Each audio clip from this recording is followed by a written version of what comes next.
삐, 삐, 삐, 삐, 띠리릭. 이상했습니다. 분명히 아침까지 눌렀던 현관 비밀번호인데 계속 잘못 눌렀다는 요란한 경고음이 들렸습니다. 그리고 잠시 후 인터폰 너머로 들려온 며느리의 목소리는 경고음보다 더 차가웠습니다. 어머님, 왜 남의 집에 함부로 들어오려고 하세요? 이제 법적으로 제 집이에요. 그러니 이제 얼씬도 하지 마세요. 아들에게 아파트를 증여하고 돌아온 지 고작 3시간. 아침까지 살갑게 굴던 며느리는 제 가슴에 대못을 박는 말을 서슴지 않고 쏟아내고 있었죠. 저는 굳게 닫힌 문을 보고 피눈물을 삼키며 다짐했습니다.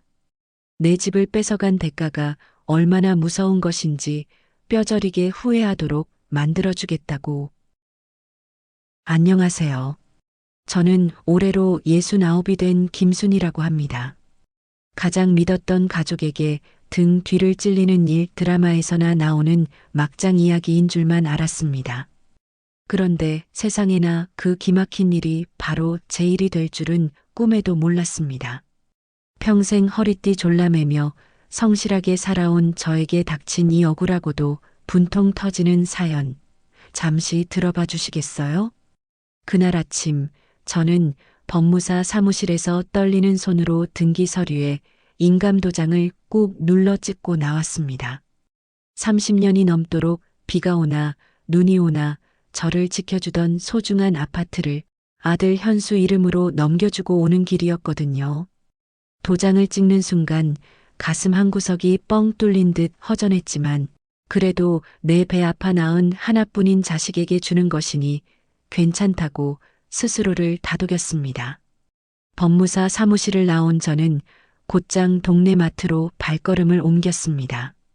오늘은 세상에서 제일 특별한 날이니까 며느리 미주가 노래를 부르던 1등급 한우도 넉넉히 사고 아들 현수가 끔찍이 좋아하는 샤인 머스켓도 제일 알 굵은 놈으로 한 박스 골라 담았습니다. 양손 가득 무거운 장바구니를 들고 아파트 복도를 걸어오는데 이상하게도 제 발걸음은 구름 위를 걷는 것처럼 가볍기만 했습니다. 콧노래를 흥얼거리며 드디어 우리 집 현관문 앞에 섰습니다. 저는 평소처럼 익숙하게 도어록 덮개를 올리고 비밀번호를 눌렀습니다. 0812 삐삐삐삐. 그런데 난데없는 경고음과 함께 빨간 불빛이 요란하게 깜빡거렸습니다. 이게 왜 이래? 저는 들고 있던 장바구니를 바닥에 툭 내려놓았습니다. 제가 늙어서 눈이 침침해 번호를 잘못 눌렀나 싶어 눈을 크게 뜨고 다시 천천히 버튼을 눌렀습니다. 삐삐삐삐. 하지만 야속한 기계음은 멈추지 않고 또다시 빨간 불을 쏘아댔습니다. 그 순간 손끝이 얼음장처럼 차갑게 식어내렸습니다. 가슴이 쿵쿵대며 방망이질 치기 시작했습니다. 저는 급한 마음에 초인종을 연거푸 눌렀습니다. 딩동, 딩동, 딩동. 그런데 아무리 기다려도 안에서는 인기척 하나 들리지 않았습니다. 현수야, 미주야, 엄마 왔다. 문 좀 열어봐라. 저는 목청을 높여 아이들의 이름을 불렀습니다. 한참을 기다린 끝에 드디어 인터폰 화면이 켜지며 며느리 미주의 얼굴이 나타났습니다. 그런데 화면 속 미주의 표정이 평소와 다르게 싸늘하기 그지없었습니다. 미주가 찬바람 쌩쌩 부는 목소리로 톡 쏘아붙였습니다. 어머님, 왜 자꾸 배를 누르고 그러세요? 시끄럽게. 미주야, 비밀번호가 안 맞는다. 고장이 난 건지 뭔지 문이 안 열리네. 어서 문 좀 열어다오. 고장 난 거 아니에요. 제가 바꿨거든요. 뭐? 번호를 바꿨다고? 갑자기 그게 무슨 소리냐? 미주가 입꼬리를 삐딱하게 올리며 비웃듯 말했습니다. 어머님, 이제 이 집은 저희 집이잖아요. 오늘 아침에 등기 넘기셨으니까 법적으로 명백한 저희 소유라고요. 그게 무슨 말이니 미주야? 너 지금 농담하는 거지? 장난치지 말고 어서 문 열어. 농담이라니요? 저 지금 진심이에요. 어머님은 이제 이 집에 들어오실 권리 없으세요. 주인은 저희니까요. 미주의 말 한마디 한마디가 비수처럼 날아와 제 가슴에 꽂혔습니다. 저는 제 귀를 의심하며 떨리는 목소리로 소리쳤습니다. 박현수, 현수야, 너 안에 있지? 엄마 왔다. 어서 문 열어. 네 처가 지금 문을 안 열어주는구나. 그때 굳게 닫혀있던 현관문이 스르륵 소리를 내며 조금 열렸습니다. 저는 반가운 마음에 문고리를 잡으려 다급히 몸을 숙였습니다. 미주야, 현수야. 하지만 문틈으로 튀어나온 건 아이들의 손이 아니라 제 보찜들이었습니다. 이거나 가져가세요. 미주의 날카로운 고함과 함께 제 옷가지며 가방, 두툼한 겨울 코트, 심지어 속옷까지 복도 바닥으로 내팽개쳐졌습니다. 쾅! 현관문이 천둥 같은 소리를 내며 다시 굳게 닫혔습니다. 저는 먼지 쌓인 복도 바닥에 널브러진 제 살림살이들을 멍하니 내려다보았습니다. 숨이 턱 막혀 숨조차 제대로 쉴 수가 없었습니다. 무릎이 툭 꺾이며 차가운 바닥에 그대로 주저앉고 말았습니다. 너희들이 어떻게 엄마한테 이럴 수가 있니? 저는 목이 터져라 아들 이름을 불렀지만 나오는 건 쉰 쇳소리뿐이었습니다. 철옹성처럼 굳게 닫힌 저 철문이 저를 비웃으며 내려다보는 것만 같았습니다. 제 피와 땀으로 일군 평생이 저 문 너머에 고스란히 갇혀버린 것입니다. 저는 덜덜 떨리는 손으로 주머니에서 휴대폰을 꺼냈습니다. 지푸라기라도 잡는 심정으로 부동산 중개인 김 소장의 번호를 눌렀습니다. 신호가 몇 번 가기도 전에 김 소장이 전화를 받았습니다. 여보세요? 김 소장님, 접니다. 103동 김순이에요. 저는 악을 쓰듯 소리를 질렀습니다. 아이고, 사모님. 목소리가 왜 그러세요? 무슨 큰일이라도 나셨습니까? 소장님, 지금 당장 우리 집 금매로 내놓으세요. 시세보다 싸게 내놔도 되니까 지금 당장 팔아버려요. 김 소장이 당황해서 말을 더듬었습니다. 예. 사모님, 그게 무슨 말씀이세요? 오늘 오전에 아드님 앞으로 증여 등기 다 넘기셨잖아요. 떡까지 돌리셔놓고 왜 갑자기 집을 파신다는 겁니까? 아들 며느리가 사기꾼이에요. 등기 넘어가자마자 비밀번호 바꾸고 날 쫓아냈다고요. 문도 안 열어줘요. 이 계약 당장 무효로 해야 해요. 저는 억울함에 복받쳐 짐승처럼 울부짖었습니다. 김 소장이 난처한 기색을 숨기지 못하고 한숨을 내쉬며 말했습니다. 사모님, 안타깝게도 이미 법무사 통해서 등기 신청이 구청이랑 등기소에 다 접수됐어요. 서류상 아무런 하자가 없어서 이걸 되돌리는 건 사실상 불가능합니다. 그럴 리가 없어요. 내가 지금 당장 구청으로 달려가서 들어누우면 되잖아요.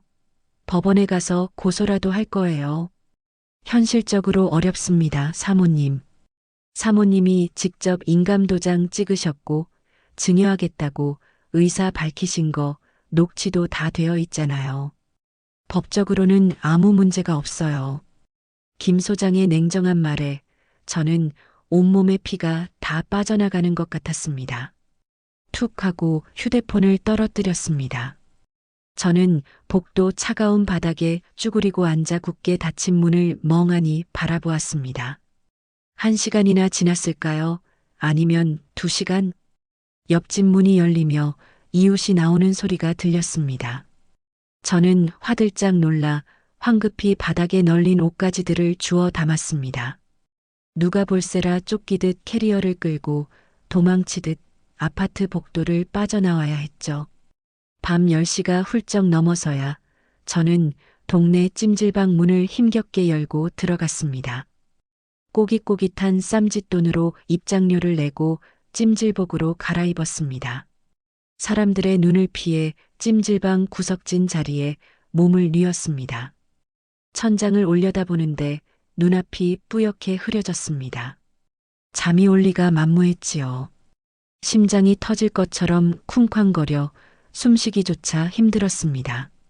뼈에 사무치는 억울함과 자식에 대한 배신감이 온몸을 휘감아 돌았습니다. 저는 다시 휴대폰을 꺼내 떨리는 손가락으로 아들 현수에게 전화를 걸었습니다. 뚜뚜뚜. 고객님의 요청에 의해 당분간 착신이 정지되어 있습니다.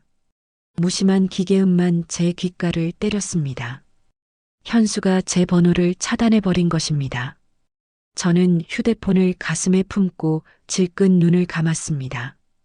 뜨거운 눈물이 주름진 뺨을 타고 하염없이 흘러내렸습니다. 그렇게 저는 차가운 찜질방 바닥에서 뜬 눈으로 밤을 지새워야 했습니다. 제 인생의 전부였던 집, 그리고 목숨보다 사랑했던 가족이 하루아침에 물거품처럼 사라져버렸습니다. 찜질방에서의 생활이 벌써 사흘째 접어들었습니다. 무거운 몸을 이끌고 거울 앞에 서니 거울 속에 비친 제 몰골이 그야말로 말이 아니었습니다. 매일 밤새 울다 지쳐 잠든 탓에 눈두덩이는 퉁퉁 부어올라 눈조차 제대로 뜨기 힘들 지경이었거든요. 하지만 이대로 주저앉아 있을 수만은 없어 무거운 몸을 일으켜야만 했습니다. 어떻게든 아들 현수를 만나 단판을 지어야 했으니까요. 저는 아들이 다니는 회사 건물로 찾아가 로비 구석, 눈에 잘 띄지 않는 자리에 웅크리고 앉았습니다. 오전 8시부터 꼬박 그 자리를 지키고 앉아 오가는 사람들을 살폈습니다. 로비를 지키는 경비원이 저를 수상하다는 눈빛으로 힐끔거렸지만 저는 애써 시선을 피하며 고개를 푹 숙인 채 꺼진 휴대폰만 만지작거렸습니다. 지루한 기다림 끝에 점심시간이 되자 엘리베이터 문이 열리며 사람들이 본물 터지듯 우르르 쏟아져 나왔습니다. 말끔하게 정장을 차려입은 남자들과 또각또각 구두 소리를 내며 걷는 여자들이 쉴 새 없이 제 앞을 스쳐 지나갔습니다. 저는 눈을 부릅뜨고 그 많은 사람들 얼굴을 하나하나 뚫어지라 확인했습니다. 바로 그때 저만 치서 익숙한 얼굴이 눈에 들어왔습니다. 현수였습니다. 회색 정장을 말끔하게 차려입고 동료들과 어울려 세상 근심 없다는 듯 환하게 웃으며 걸어오고 있었습니다. 그 모습을 보는 순간 심장이 쿵하고 내려앉는 것만 같았습니다. 현수의 얼굴에는 그늘이라고는 찾아볼 수 없을 만큼 웃음기가 가득했습니다. 늙은 어미를 길바닥으로 내쫓은 페류나라고는 도저히 믿기지 않을 정도로 평온해 보여서 제 속에서는 천불이 일었습니다. 현수야, 박현수? 저는 욱하는 마음에 자리에서 벌떡 일어나 아들을 향해 다급하게 발걸음을 옮겼습니다. 그런데 바로 그때 회사 앞 도로에 미끄러지듯 들어온 하얀색 승용차 한 대가 멈춰 섰습니다. 며느리 미주의 차였습니다. 현수가 동료들에게 가볍게 손을 흔들어 보이더니 쪼르르 차 쪽으로 다가갔습니다. 조수석 문을 열고 타는 아들의 모습이, 그리고 운전석에 앉은 미주에게 뭐라 즐겁게 떠들며 웃는 모습이 유리창 너머로 선명하게 보였습니다. 차 안에서 두 사람이 여유롭게 커피를 마시는 모습이 눈에 들어왔는데 미주의 손에 들린 가방이 제 시선을 사로잡았습니다. 그건 제가 지난 생일에 큰맘 먹고 사준 명품 가방이었습니다. 이런 배은망덕한 놈들, 니네들이 어떻게 나한테 이럴 수 있어? 이성을 잃고 차를 향해 미친 듯이 달려가며 소리 지르는 순간 누군가 거칠게 제 양팔을 낚아챘습니다. 로비를 지키던 경비원 2명이었습니다. 아주머니, 여기서 이러시면 안 됩니다. 뭐 하시는 거예요, 지금? 한 명이 제 팔을 억세게 잡아당기며 소리쳤습니다. 이거 나요. 저기 내 아들이 있어요. 내 아들이 저 차에 타고 있다고요. 아드님이건 뭐건 여기서 소란 피우시면 영업 방해예요. 얼른 나가세요. 경비원들이 막무가내로 저를 로비 밖으로 질질 끌어냈습니다. 그 사이 미주의 차는 매정하게 출발해 버렸습니다. 저는 멀어지는 착곡 무늬를 향해 목이 터져라 소리쳤습니다. 현수야. 엄마 여기 있다, 현수야. 차는 뒤도 돌아보지 않고 매연만 남긴 채 멀어져 갔습니다. 저는 다리에 힘이 풀려 그대로 차가운 아스팔트 바닥에 주저앉고 말았습니다. 목이 메어 터져 나오는 소리가 울음인지 짐승의 비명인지 분간조차 되지 않았습니다. 지나가는 사람들이 혀를 차며 저를 힐끔거렸고 누군가는 재미난 구경거리라도 생긴 양 휴대폰을 꺼내 제 모습을 찍어대고 있었습니다. 저는 수치스러움에 고개를 무릎에 파묻었습니다. 현수와 미주는 저렇게 웃고 떠들고 있는데 저는 찜질방에서 컵라면으로 끼니를 때우며 구질구질하게 살고 있다는 사실이 뼈에 사무쳤습니다. 그제야 저는 깨달았습니다. 이 감정은 단순한 서운함 따위가 아니었습니다. 그것은 새카맣게 타들어가는 증오였습니다. 사흘 뒤 저는 지푸라기라도 잡는 심정으로 무료 법률 구조공단의 문을 두드렸습니다. 상담 신청서를 작성하고 한참을 기다린 끝에 40 초반쯤 되어 보이는 인상 좋은 여자 변호사를 마주하게 되었습니다. 어르신, 어떤 억울한 사연이 있으셔서 여기까지 오셨어요? 변호사님, 제가 하나뿐인 아들놈한테 집을 증여해 줬는데 글쎄 그놈들이 등기 넘어가자마자 비밀번호를 바꾸고 날 쫓아냈습니다. 괘씸해서라도 증여를 취소하고 집을 되찾고 싶어요. 저는 떨리는 입술을 깨물며 억울함을 토해냈습니다. 변호사가 심각한 표정으로 고개를 끄덕이며 펜을 들었습니다. 저런 정말 기가 막힌 일이네요. 혹시 증여 당시의 효도 계약서나 각서 같은 건 작성해 두셨나요? 그런 게 있는 줄도 몰랐어요. 자식인데 설마 부모 뒤통수를 칠까 싶어서 그냥 믿고 줬지요. 변호사가 안타깝다는 듯 짧은 한숨을 내쉬며 입술을 깨물었습니다. 어르신, 솔직히 말씀드리면 승소할 확률이 아주 희박합니다. 효도 계약서를 쓰셨거나 조건부 증여가 아닌 이상 이미 넘어간 단순 증여는 법적으로 취소하기가 거의 불가능해요. 그게 무슨 말도 안 되는 소리입니까? 내 집인데, 내가 피땀 흘려 장만한 내 집인데 못 돌려받는다니요. 자녀가 부모를 부양하지 않았거나 범죄를 저질렀다는 걸 입증해야 하는데 그것도 말처럼 쉽지가 않거든요. 며느님이 작정하고 법망을 피해서 준비한 것 같아요. 변호사의 말에 억장이 무너져 내리는 것 같았습니다. 법은 억울한 사람 편인 줄 알았는데 도덕이나 양심 따위로는 판단하지 않는 모양이었습니다. 오로지 차가운 서류 조각과 증거로만 세상을 판단하고 있었습니다. 저는 힘없이 고개를 떨구며 체념하듯 대답했습니다. 알겠습니다. 법이 그렇다니 어쩌겠습니까? 법률구조공단을 비틀거리며 걸어 나오면서 저는 흐르는 눈물을 훔쳤습니다. 세상 어디에도 저를 지켜줄 곳은 없었습니다. 다음 날부터 저는 당장 먹고 살 돈을 벌기 위해 일거리를 찾아 나섰습니다. 새벽부터 인력사무소 문을 두드리고 다녔습니다. 할머니, 올해 연세가 어떻게 되시는데요? 67입니다. 아직 팔다리는 튼튼해요. 아이고, 어쩌나. 요즘은 젊은 사람들도 일이 없어서 난리인데 그 연세에는 일자리 구하기 힘들어요. 돌아가세요. 가는 곳마다 문전박대당하기 일쑤였지만 포기할 수 없었습니다. 사흘을 꼬박 돌아다닌 끝에 겨우겨우 식당 설거지 자리를 하나 구할 수 있었습니다. 하루 6시간 동안 쉴 새 없이 그릇을 닦고 4만 원을 받는 고된 일이었습니다.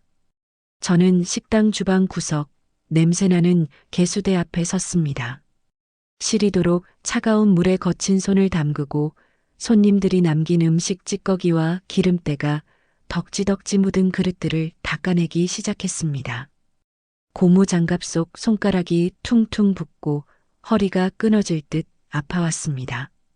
예전에는 이 손으로 우리 현수 따뜻한 밥 지어 먹이고 옷 다려 입혔었는데 지금은 생존을 위해 남의 집 설거지를 하고 있다는 사실이 비참했습니다. 파김치가 되어 찜질방으로 돌아와 보니 사물함 문이 묘하게 열려 있었습니다. 놀란 마음에 안을 들여다보니 제 짐들이 헝클어져 있는 게 누군가 뒤진 흔적이 역력했습니다. 가슴이 철렁했지만 다행히 비상금은 복대에 넣어 몸에 지니고 다닌 덕에 무사했습니다. 저는 떨리는 손으로 사물함 문을 닫으며 깊은 한숨을 내쉬었습니다. 잠시 몸 뉘일 이 찜질방조차 안전한 곳이 아니었습니다. 찜질방 하루 이용료가 10,000원, 컵라면이나 삼각김밥으로 끼니를 때워도 하루 20,000원은 좋게 깨졌습니다. 뼈 빠지게 설거지해서 버는 돈이 40,000원이니 고작 20,000원 남는 셈이었습니다. 가지고 있던 쌈짓돈도 야금야금 사라져 통장 잔고를 확인해 보니 100,000원도 채 남지 않았더군요. 저는 편의점에서 제일 싼 1,000원짜리 삼각김밥 하나를 사들고 나왔습니다. 목이 메어 물을 벌컥벌컥 마시며 차가운 밥덩이를 억지로 삼켰습니다. 모두가 잠든 깊은 밤 찜질방 구석에 모로 누워 찜질방 천장을 멍하니 바라보았습니다. 법도 나를 외면하고 일자리는 구하기 힘들고 믿었던 가족마저 등을 돌렸습니다. 저는 철저하게 혼자였습니다. 세상 천지에 나 하나 챙겨줄 사람 없는 완벽한 외톨이였습니다. 저는 스르르 눈을 감았습니다. 이러다가 정말 차가운 길바닥으로 나앉아 객사하는 건 아닐까 덜컥 겁이 났습니다. 꼬박 일주일째 뼈 빠지게 식당 설거지를 하던 날이었습니다. 주방 바닥에 흥건한 물기를 미처 보지 못한 게 화근이었습니다. 무거운 그릇 더미를 안고 개수대로 급히 발걸음을 옮기던 순간 제 몸이 허공에 붕 뜨더니 그대로 뒤로 낮아빠졌습니다. 쾅! 등이 딱딱한 타일 바닥에 거세게 부딪히는 순간 허리에 번개가 내리꽂히는 듯한 끔찍한 통증이 밀려왔습니다. 으악! 저도 모르게 짐승 같은 비명이 터져 나왔습니다. 놀란 주방장이 헐레벌떡 달려왔습니다. 아줌마, 왜 그래요? 괜찮아요? 허리가 안 움직여요. 바닥에 널브러진 채 몸을 뒤척여 보려 했지만 손가락 하나 까딱할 수 없을 만큼 고통이 극심했습니다. 주방장이 사색이 되어 119를 불렀습니다. 곧이어 도착한 구급대원들이 저를 들것에 실어 날랐고 요란한 사이렌 소리를 내며 구급차가 도로를 질주했습니다. 흔들리는 구급차 안에서 저는 하염없이 천장만 바라보며 서러운 눈물을 삼켰습니다. 응급실에 도착하자마자 의사가 급하게 엑스레이부터 찍자고 했습니다. 정신없이 검사를 받고 응급 처치를 받았습니다. 간호사가 엉덩이에 진통제를 놓고 링거를 꽂아주었습니다. 그렇게 1시간쯤 지났을까요? 통증이 조금 가라앉나 싶었는데 원무과 직원이 차트를 들고 저에게 다가왔습니다. 어르신, 수납 먼저 해주셔야 검사가 더 진행될 것 같아요. 아, 네. 알겠습니다. 저는 힘겹게 몸을 일으켜 지갑에서 신용카드를 꺼내 건넸습니다. 직원이 카드를 받아 단말기에 긁었는데 불길한 기계음이 들려왔습니다. 삐, 삐, 삐. 승인 거절 소리였습니다. 어르신, 카드가 정지된 것 같은데요? 승인이 안 나네요. 예, 그럴 리가 없는데요. 한도 넉넉할 텐데 다시 한번 해보세요. 직원이 고개를 갸웃하며 다시 카드를 긁었습니다. 삐, 삐, 삐. 야속한 기계음은 멈추지 않았습니다. 한도 초과라고 뜨네요. 직원이 난처한 표정으로 카드를 돌려주었습니다. 무슨 말도 안 되는 소리예요? 제가 카드를 쓴 적이 없는데 한도 초과라니요. 저는 급히 휴대폰을 꺼내 카드사 앱을 열어 확인했습니다. 화면에 뜬 내역을 보는 순간 숨이 턱 막혀 심장이 멈추는 줄 알았습니다. 카드론 대출 1,000만 원, 현금 서비스 500만 원. 제 이름으로 무려 1,500만 원이라는 거금이 대출되어 있었습니다. 이게 다 뭐야? 도대체 누가? 저는 부들부들 떨며 날짜와 시간을 확인했습니다. 정확히 한 달 전 며느리 미주가 증여 서류 때문에 필요하다며 휴대폰과 신분증을 빌려달라고 해서 줬던 바로 그 날이었습니다. 그때 미주가 제 명의로 몰래 앱을 깔아 대출을 받아 챙긴 것이었습니다. 손끝이 사시나무 떨듯 떨려왔습니다. 집을 홀라당 빼앗아간 것도 모자라 늙은 시어미한테 빚더미까지 덤터기를 씌운 것입니다. 어르신, 결제 어떻게 하실 건가요? 원무과 직원의 재촉에 저는 정신을 차렸습니다. 잠깐만요. 이거 사기예요. 경찰에 신고해야 해요. 저는 떨리는 손으로 112를 눌렀습니다. 얼마 후 출동한 경찰관이 제 기가 막힌 사연을 듣더니 난감한 표정을 지었습니다. 어르신, 그러니까 며느님이 몰래 대출을 받았다는 말씀이시죠? 네, 맞아요. 제가 꿈에도 모르게 제 폰으로 도둑질을 해갔다고요. 안타깝지만 가족감명의 도용은 입증하기가 정말 까다롭습니다. 며느님이 어머님이 시켜서 했다고 잡아떼면 증거가 없어서 처벌하기 어려워요. 그럼 어떡하란 말이에요? 내 돈 1,500만 원은요. 일단 정식으로 고소장 접수하시고 카드사에 부정 사용 신고부터 하세요. 하지만 돈을 돌려받기까지는 시간이 꽤 걸릴 겁니다. 경찰관은 형식적인 말과 함께 명함 한 장을 건네고 돌아갔습니다. 저는 힘이 풀려 병원 로비 의자에 털썩 주저앉았습니다. 돌아갈 집도 없고 가진 돈도 없고 이제는 몸까지 망가져 버렸습니다. 고개를 푹 숙이자 바닥으로 뜨거운 눈물이 뚝뚝 떨어졌습니다. 이 모든 게 처음부터 미주와 현수가 짠 각본이었구나 싶어 치가 떨렸습니다. 가슴 한쪽이 날카로운 칼로 난도질 당하는 것 같았습니다. 제 안에 남아있던 마지막 모정한 조각마저 산산이 부서져 내렸습니다. 1시간 뒤 저는 병원비를 낼 수 없다는 지불각서를 쓰고 쫓겨나듯 병원을 나왔습니다. 아픈 허리를 부여잡고 절뚝거리며 병원 문을 나섰습니다. 어둠이 짙게 깔린 거리로 제 초라한 뒷모습이 힘없이 사라졌습니다. 이틀 뒤 저는 결국 구청 복지과를 찾아갔습니다. 수중에 돈이 다 떨어져 찜질 방비조차 낼 수 없게 되었기 때문입니다. 담당 공무원의 안내를 받아 도착한 곳은 노숙인 쉼터였습니다. 쉼터 입구에 서서 낡은 간판을 올려다보는데 만감이 교차했습니다. 무거운 철문을 열고 들어서니 직원이 사무적인 태도로 신원 확인을 했습니다. 성함이 어떻게 되세요? 김순희입니다. 주민등록상 주소지는요? 없습니다. 없다는 그 짧은 단어를 내뱉는 순간 제가 진짜로 집 없는 떠돌이가 되었다는 사실이 비수처럼 꽂혔습니다. 직원이 서류 작성을 마치고 저를 안으로 안내했습니다. 긴 복도를 지나 커다란 방문을 열자 2층 침대들이 닭장처럼 빽빽하게 들어찬 풍경이 펼쳐졌습니다. 저기 구석 아래층 침대 쓰시면 됩니다.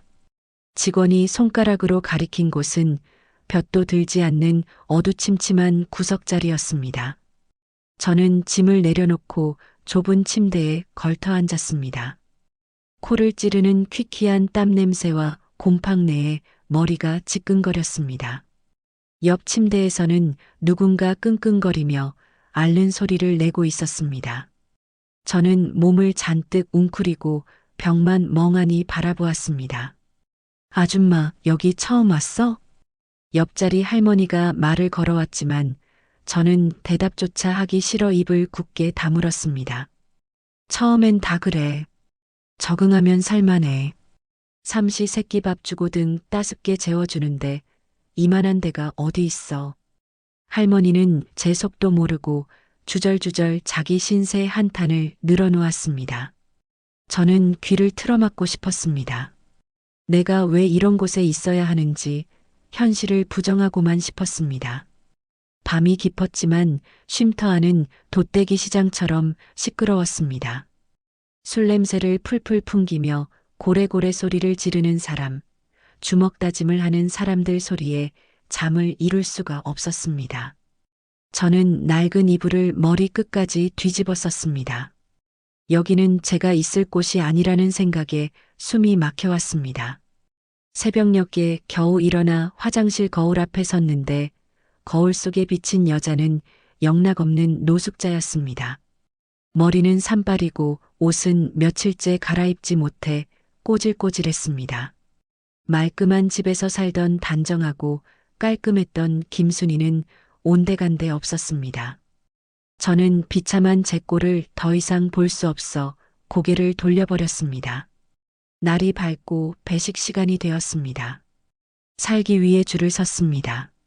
앞 사람들이 하나둘 식판을 받아갔고 제 차례가 되어 밥과 국, 반찬을 배급받았습니다. 구석진 식탁에 앉아 숟가락을 들었지만 밥알이 모래알처럼 느껴졌습니다. 한 숟가락 억지로 입에 넣었지만 목구멍이 꽉 막혀 넘어가지 않았습니다. 눈물을 삼키며 꾸역꾸역 밥을 밀어 넣었습니다. 죽고 싶다는 절망감과 그래도 살아야겠다는 본능이 치열하게 싸우고 있었습니다. 오후에는 직원이 헌 옷까지 몇 벌을 던져주었습니다. 어르신, 이거 갈아입으세요. 입던 옷은 빨래 내놓으시고요. 저는 쭈뼛거리며 남이 입던 헌 옷을 받아들었습니다. 제가 사회의 가장 밑바닥, 시궁창까지 떨어졌다는 사실을 뼈저리게 실감하는 순간이었습니다. 그날 밤 저는 도저히 잠이 오지 않아 주머니를 뒤적거렸습니다. 손에 잡힌 건 꼬깃꼬깃해진 현수의 어릴 적 사진 한 장이었습니다. 5살 배기 현수가 해맑게 웃고 있는 사진을 보니 참았던 눈물이 왈칵 쏟아졌습니다. 저는 이를 악물고 사진을 찍기 시작했습니다. 찍찍. 웃고 있는 현수의 얼굴을 조각조각 찢어 쓰레기통에 처박았습니다. 눈물을 삼키며 주먹을 꽉 쥐었습니다. 반드시 여기서 나갈 것입니다. 이대로 비참하게 죽지 않을 것입니다. 보란듯이 살아남아서 내 인생을 망친 그들에게 똑같이 되갚아줄 것입니다. 사흘째 되던 날 저는 쉼터 구석에 있는 공용 PC실로 향했습니다. 인터넷 등기소를 열어 떨리는 손으로 제 아파트 주소를 입력했습니다. 화면에 뜬 등기부등본을 확인하는 순간 저도 모르게 입을 틀어막았습니다. 세상에 이 미친 것들이. 을구란에 시뻘건 글씨로 근저당권 설정이 되어 있었습니다. 채권 최고액이 무려 집값의 80%에 달했습니다. 현수 이놈이 집을 담보로 은행에서 받을 수 있는 대출이란 대출은 죄다 끌어다 쓴 것이었습니다. 저는 자리를 박차고 쉼터 밖으로 뛰쳐나갔습니다. 이대로 있을 순 없었습니다. 뭐라도 알아내야 했습니다. 동네 경로당과 시장을 돌며 아름아름 소문을 접했습니다. 현수네, 거기 주식하다가 쫄딱 망했다던데? 빚쟁이들이 찾아오고 난리도 아니래. 며느리가 백화점 VIP라잖아. 명품 사느라 돈을 물 쓰듯 한다더라. 들려오는 소문들은 하나같이 절망적이었습니다. 제 피와 땀, 눈물로 지켜온 집이 아들과 며느리의 탐욕 때문에 공중분해될 위기에 처해 있었습니다. 저는 미친 듯이 아파트로 달려갔습니다. 숨을 헐떡이며 현관문 앞에 섰습니다. 떨리는 손으로 비밀번호를 눌러보았습니다. 삐삐삐삐. 역시나 열리지 않았습니다.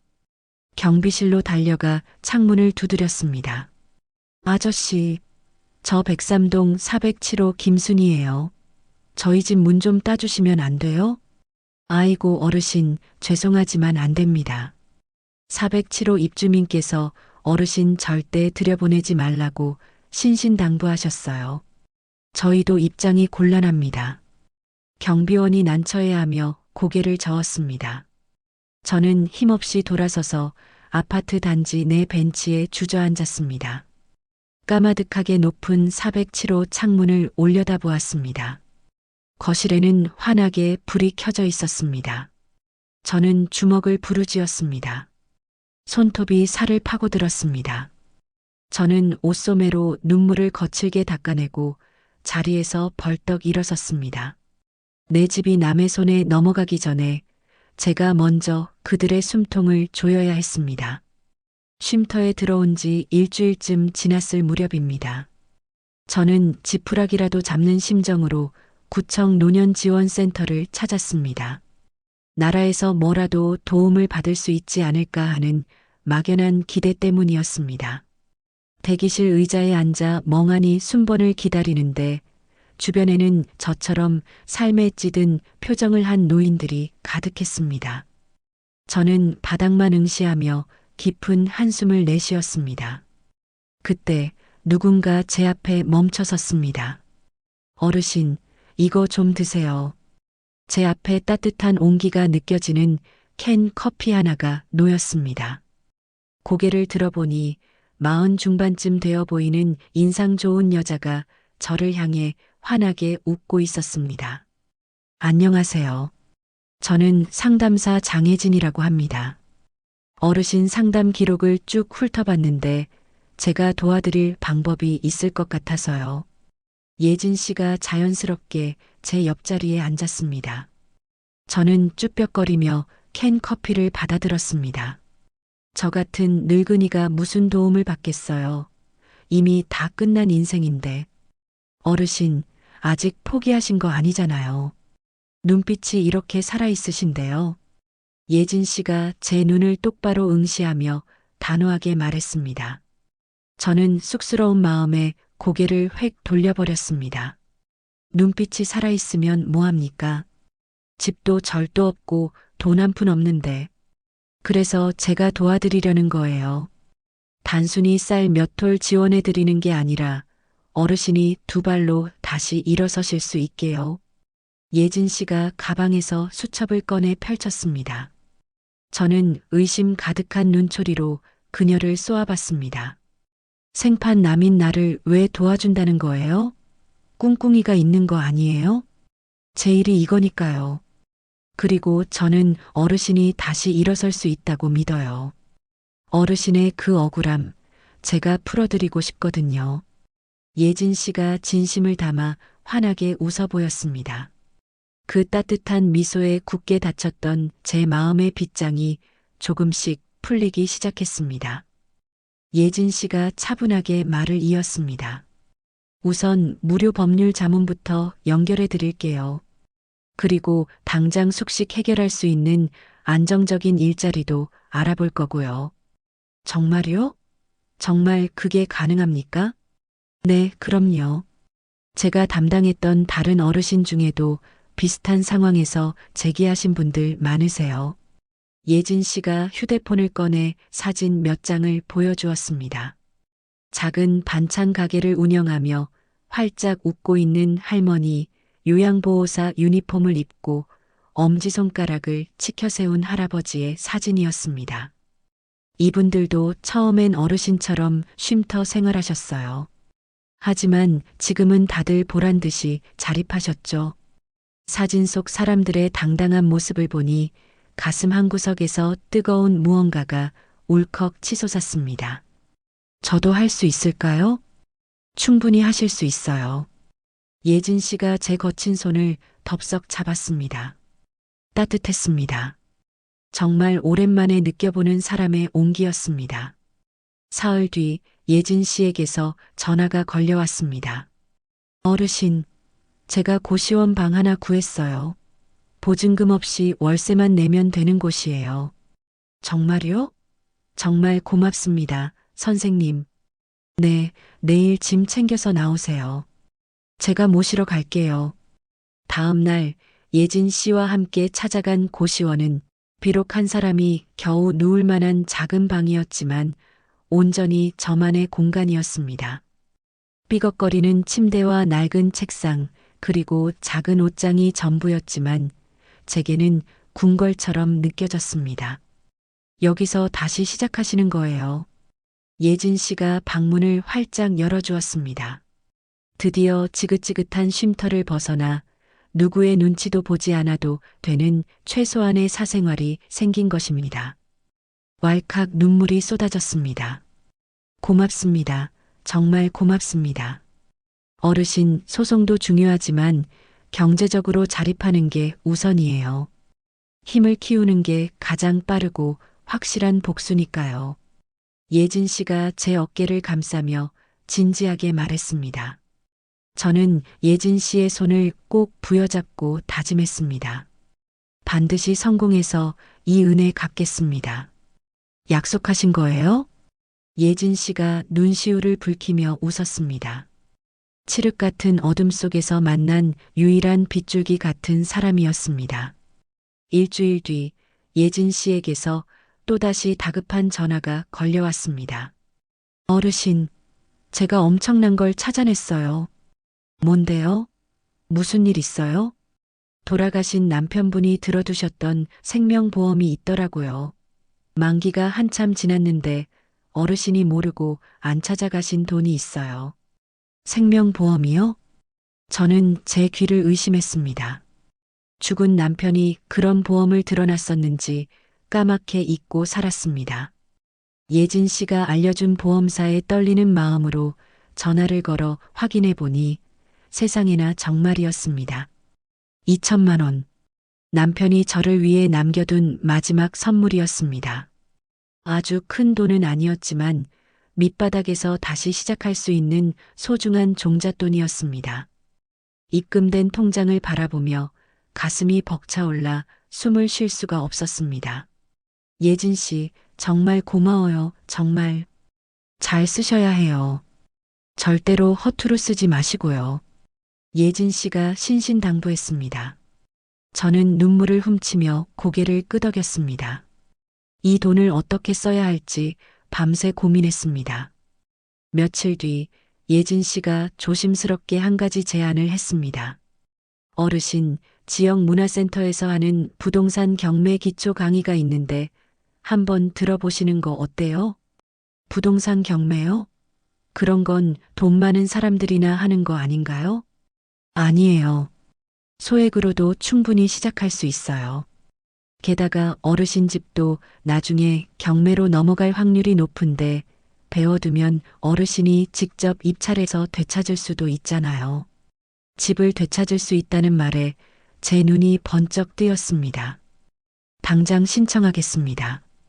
다음 주 월요일 저는 설레는 마음으로 문화센터 강의실 문을 열었습니다. 생각보다 수강생들이 많아 놀랐습니다. 파릇파릇한 젊은이들부터 머리가 희끗한 은퇴자들까지 다양한 사람들이 모여 있었습니다. 저는 맨 앞자리에 자리를 잡고 앉았습니다. 곧이어 강사가 들어와 열정적으로 강의를 시작했습니다. 경매는 법원에서 합법적으로 물건을 싸게 살 수 있는 최고의 재테크 수단입니다. 저는 돋보기를 쓰고 노트를 꺼내 강사의 말 한마디 한마디를 놓칠세라 받아 적었습니다. 근저당, 대항력 있는 임차인, 배당 순위, 말쏘기 중권리. 생전 처음 듣는 낯선 용어들에 머리가 지끈거리고 쥐가 날 것 같았습니다. 하지만 절대 포기할 수 없었습니다. 제 집을, 제 인생을 되찾아야 했으니까요. 강의가 끝나고 삼삼오오 모여 소모임을 만들었습니다. 저도 용기를 내어 소모임에 가입했습니다. 젊은 회원들이 저를 위아래로 훑어보며 힐끔거렸습니다. 할머니도 부동산 투자하시게요? 이거 꽤 복잡한데. 한 젊은 남자가 대놓고 비웃듯 물었습니다. 네, 늙었다고 못할 거 뭐 있습니까?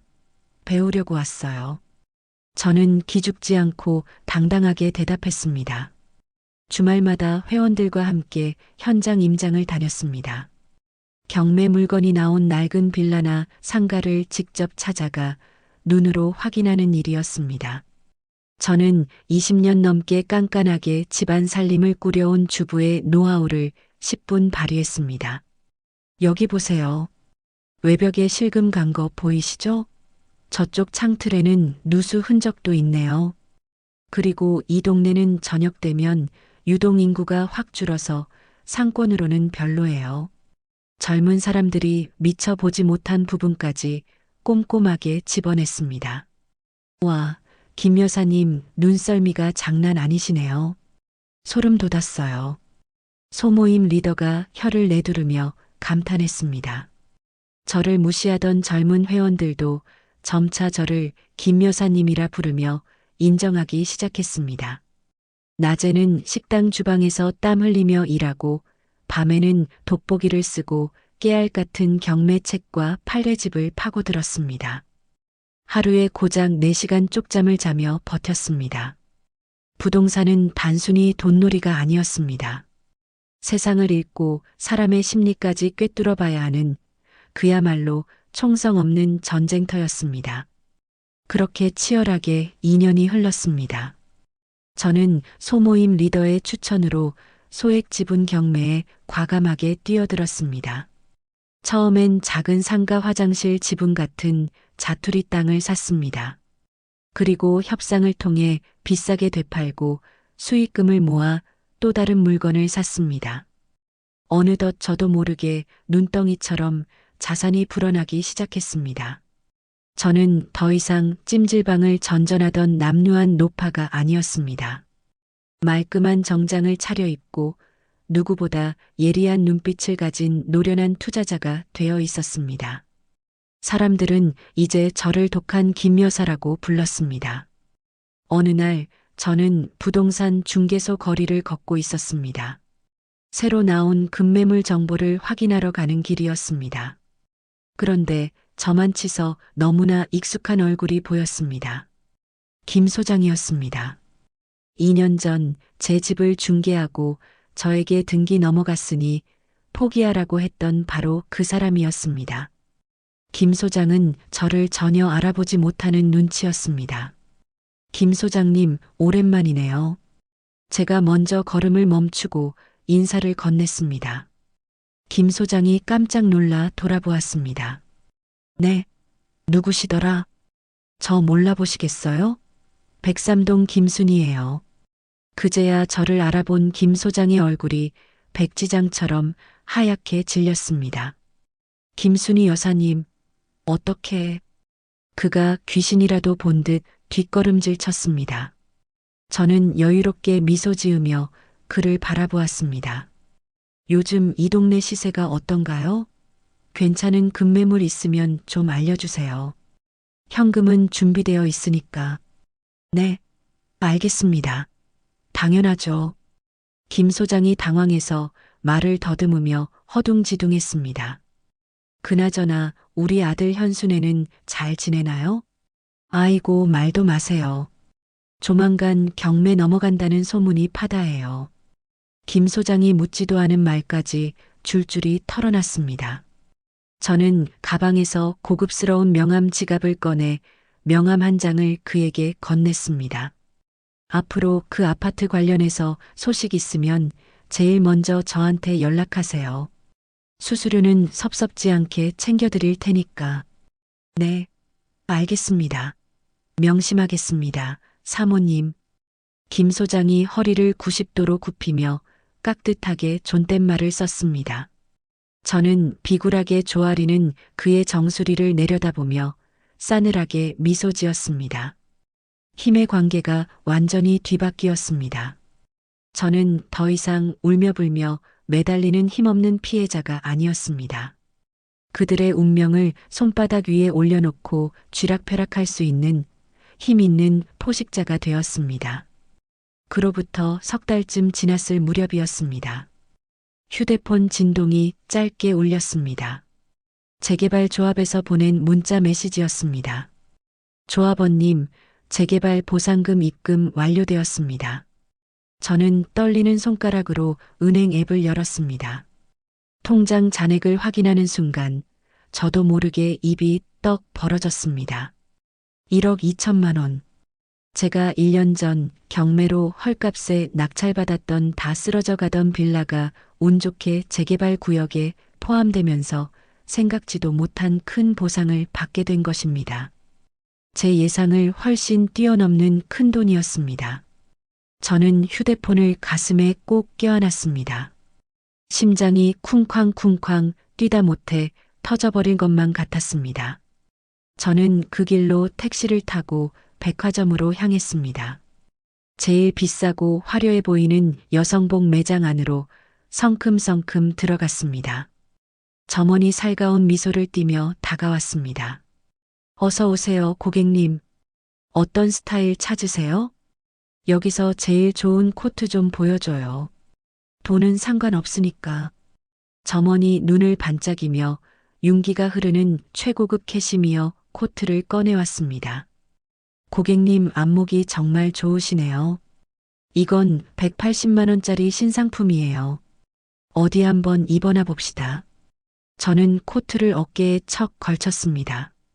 전신 거울 앞에 섰습니다. 거울 속에 비친 제 모습이 낯설게만 느껴졌습니다.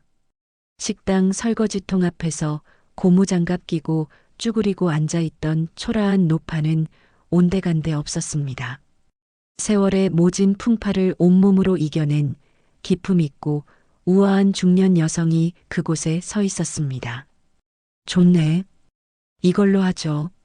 네, 감사합니다. 바로 포장해 드릴게요. 점원이 신이 나서 코트를 포장하는 동안 저는 지갑에서 카드를 꺼내 내밀었습니다. 180만 원. 예전 같으면 손이 벌벌 떨려 엄두도 못 냈을 금액을 주저없이 일시불로 긁었습니다. 백화점을 나온 저는 근처에 있는 고급 한정식 집으로 발걸음을 옮겼습니다. 으리으리한 기와 지붕과 정갈한 정원이 있는 곳이었습니다. 문을 열고 들어가니 직원이 정중하게 고개를 숙였습니다. 어서 오세요. 예약하셨나요? 아니요, 혼자 왔어요. 네, 이쪽으로 모시겠습니다. 직원의 안내를 받아 창가 명당 자리에 앉았습니다. 두툼한 메뉴판을 펼치지도 않고 말했습니다. 제일 비싼 특선 코스로 주세요. 네, 알겠습니다. 잠시만 기다려주세요. 15만 원짜리 점심상. 잠시 후 상다리가 부러질 듯 음식이 차려졌습니다. 전체 요리부터 시작해 전복죽, 갈비찜, 신선한 회, 생선구이까지. 저는 천천히, 아주 천천히 음미하며 음식을 먹었습니다. 음식을 씹어 삼킬 때마다 지난날의 뼈아픈 배고픔이 떠올랐습니다. 돈 1,000원이 아까워 편의점 삼각김밥으로 끼니를 때우며 눈물 젖은 밥을 먹던 날들. 배가 고파도 참으며 수돗물로 배를 채우고 밤새 뒤척이던 그 서러운 밤들이 주마등처럼 스쳐 지나갔습니다. 울컥 눈물이 쏟아질 것 같았지만 입술을 꽉 깨물고 꾹 참았습니다. 이제는 울지 않기로 했습니다. 식사를 마치고 저는 휴대폰을 꺼내 예진에게 전화를 걸었습니다. 여보세요? 어르신. 예진 씨 나야. 어머, 목소리가 왜 이렇게 밝으세요? 무슨 좋은 일 있으세요? 그래, 아주 좋은 일 있지. 덕분에 내가 여기까지 왔네. 이번 주말에 내가 아주 근사한 저녁 한 끼 대접할게. 시간 비워도. 어르신? 혹시? 응, 재개발 보상금 나왔어. 생각보다 꽤 큰 돈이야. 와, 세상에. 정말 축하드려요, 어르신. 진짜 잘 됐다. 예진이가 제 일처럼 기뻐하며 환호성을 질렀습니다. 다 네 덕분이야. 정말 고마워. 저는 전화를 끊고 도심 한복판을 걸었습니다. 쇼윈도 유리창에 비친 제 모습을 힐끔 쳐다보았습니다. 당당했습니다.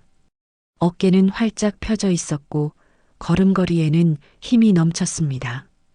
오직 예진의 따뜻한 손길과 제 악착 같은 의지 덕분이었습니다. 이제 때가 되었습니다. 마지막 계획을 실행할 복수의 칼을 뽑아들 시간이 왔습니다. 제 목표는 단순히 돈 몇 푼이 아니었습니다. 짓밟히고 뭉개졌던 제 존엄성을 되찾는 것, 바로 그것이었습니다. 사흘 뒤 저는 여느 때처럼 경매 정보 사이트에 접속해 습관적으로 검색창에 손을 올렸어요. 떨리는 손으로 익숙한 주소를 입력했습니다. 엔터키를 누르자 화면에 사진 한 장이 떴습니다. 서울 강남구 삼성동 아파트 103동 407호. 제 집이었습니다. 내 피 같은 집이 결국 법원 경매 물건으로 나와 세상에 까발려진 것입니다. 심장이 터질 듯 쿵쿵 뛰었습니다. 드디어 이 순간이 왔구나. 저는 심호흡을 하고 냉철하게 권리 분석을 시작했습니다. 등기부등본은 그야말로 걸레 조각이 되어 있었습니다. 선순위 근저당이 덕지덕지 붙어 있었고 카드사 가압류도 줄줄이 달려 있었습니다. 권리 관계가 복잡하게 얽히고 설켜 일반 사람들은 감히 입찰할 엄두도 못 낼 물건이었습니다. 하지만 저는 달랐습니다.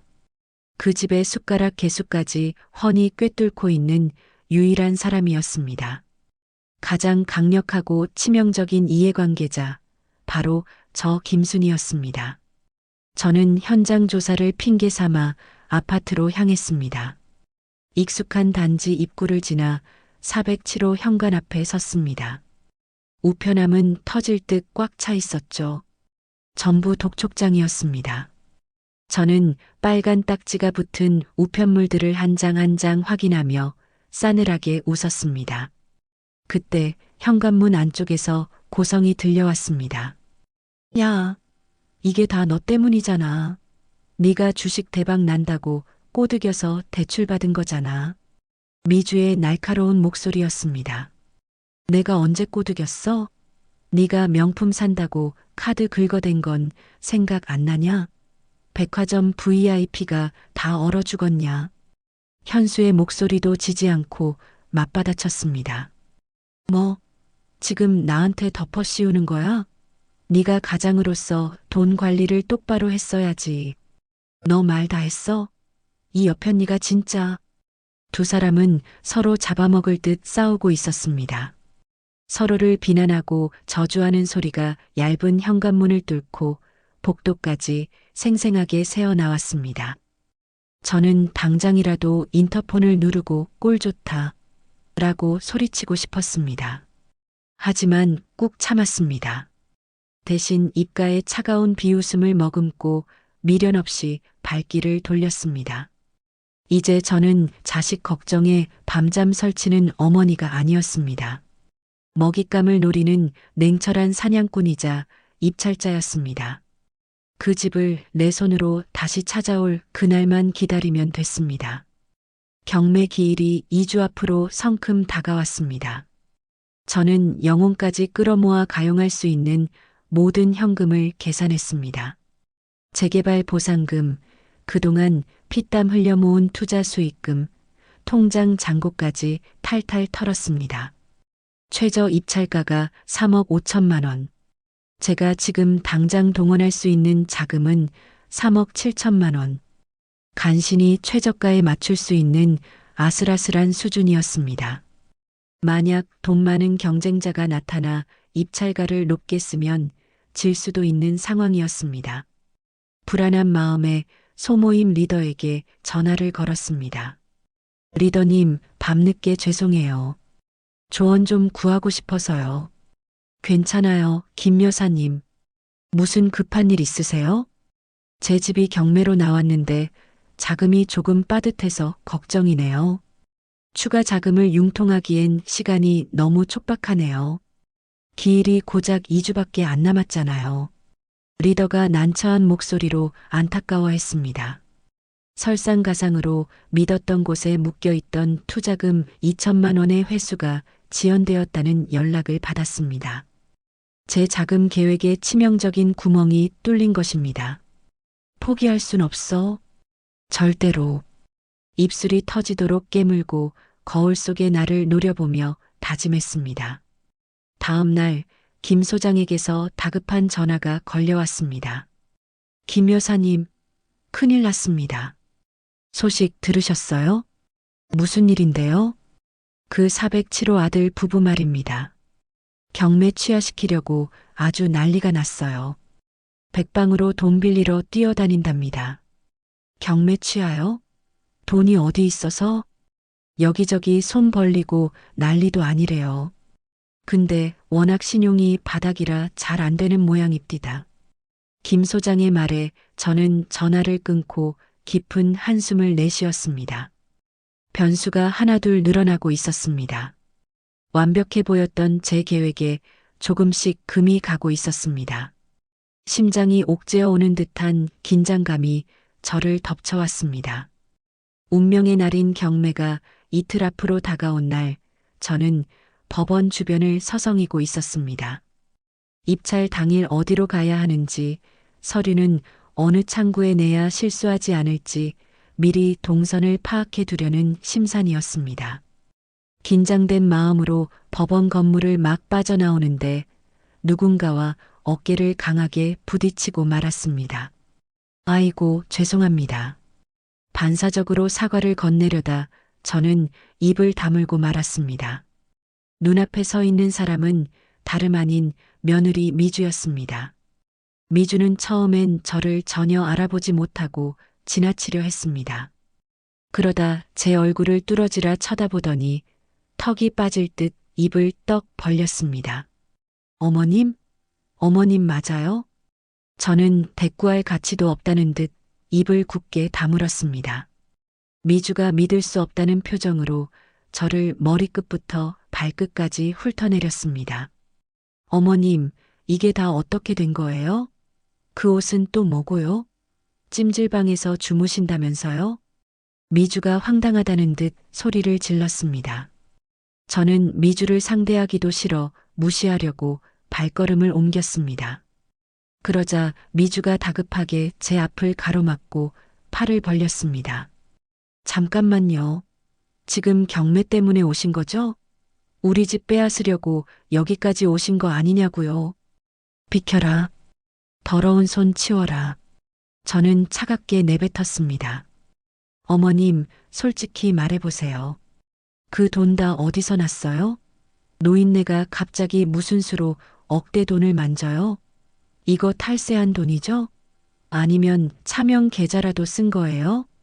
미주가 비아냥거리는 말투로 제 속을 긁어댔습니다. 네가 알 바 아니니 신경 꺼. 웃기지 마세요. 제가 국세청에 신고할 거예요. 어르신이 갑자기 출처 불분명한 큰돈을 굴리는데 세무조사 한번 받아보셔야죠.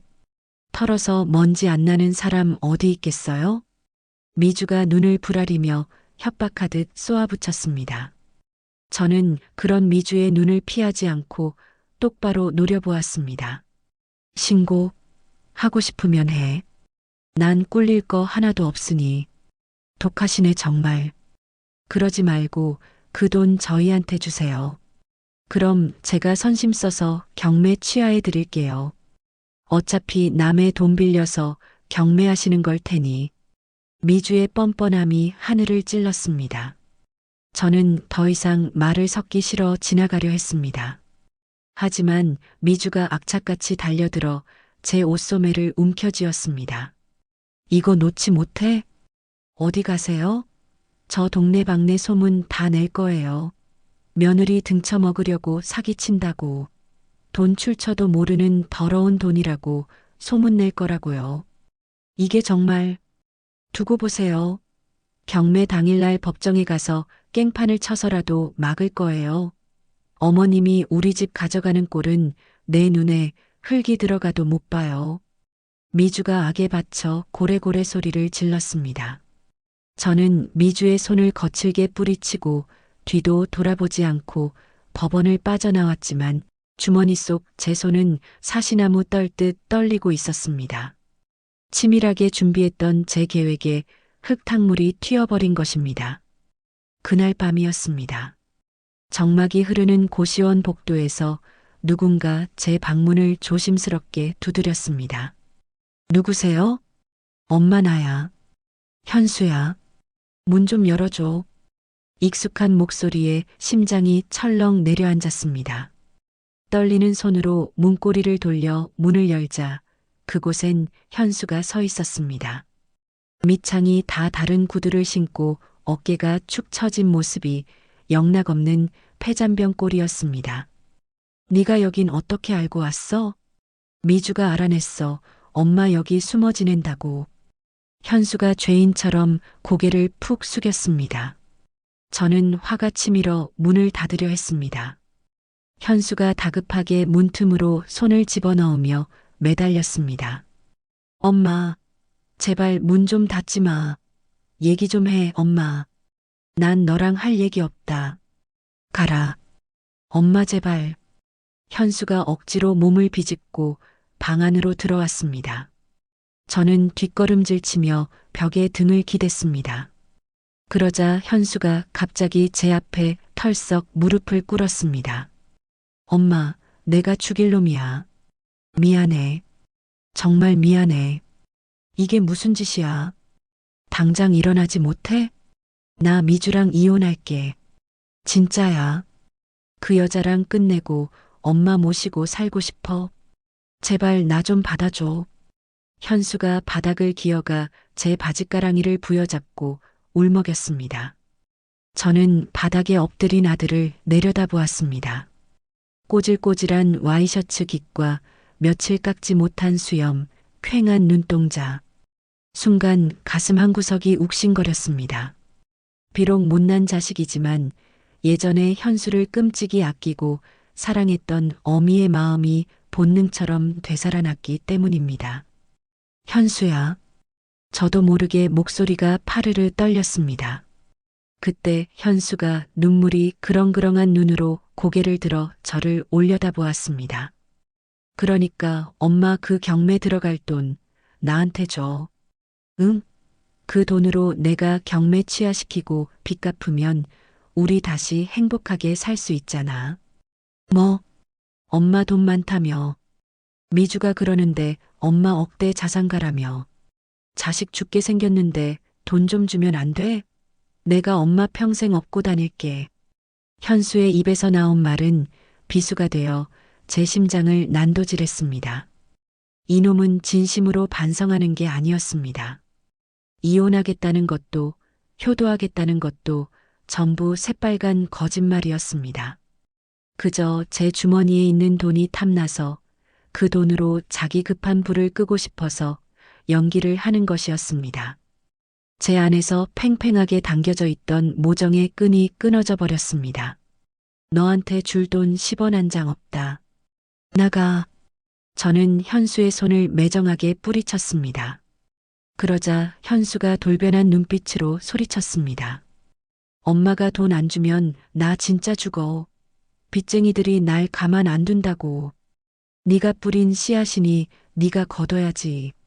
죽든 살든 네가 알아서 해. 뭐? 엄마가 어떻게 나한테 이럴 수 있어? 나 혀 깨물고 죽어버릴 거야. 여기서 확 죽어버린다고. 현수가 바닥을 치며 악을 썼습니다. 가슴이 갈기갈기 찢어지는 고통이 밀려왔지만 저는 단호하게 문을 활짝 열어젖혔습니다. 당장 나가. 내 눈앞에서 사라져. 엄마 진짜 너무하네. 나가라고 했어. 2번 말하게 하지 마라. 제가 벼락같이 소리를 지르자 현수가 비틀거리며 일어났습니다. 원망 가득한 눈으로 저를 한번 흘겨보더니 욕지거리를 중얼거리며 문 밖으로 사라졌습니다. 저는 문을 쾅 소리 나게 닫고 걸쇠를 걸었습니다. 그리고 그 자리에 힘없이 주저앉아 소리 없는 오열을 토해냈습니다.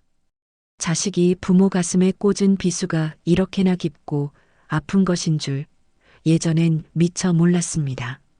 다음 날 아침 뜬 눈으로 밤을 지새운 저에게 소모임 리더가 전화를 걸어왔습니다. 김 여사님, 큰일 났습니다. 안 좋은 소식이에요. 무슨 일입니까? 407호 물건에 전문 투기꾼 세력이 붙었답니다. 뭐라고요? 투기꾼이라니요?